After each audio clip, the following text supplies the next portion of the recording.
621 centimeters in feet? First of all, we need to know the value of 1 centimeter in feet. It's always 1 centimeter equals 0.03280839895 feet.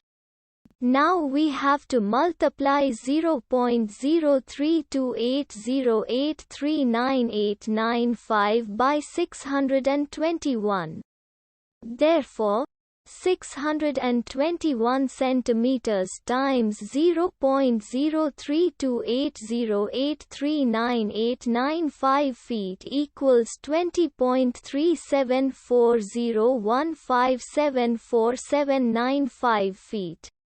So, in other words, 621 centimeters equals 20.3740157479 feet.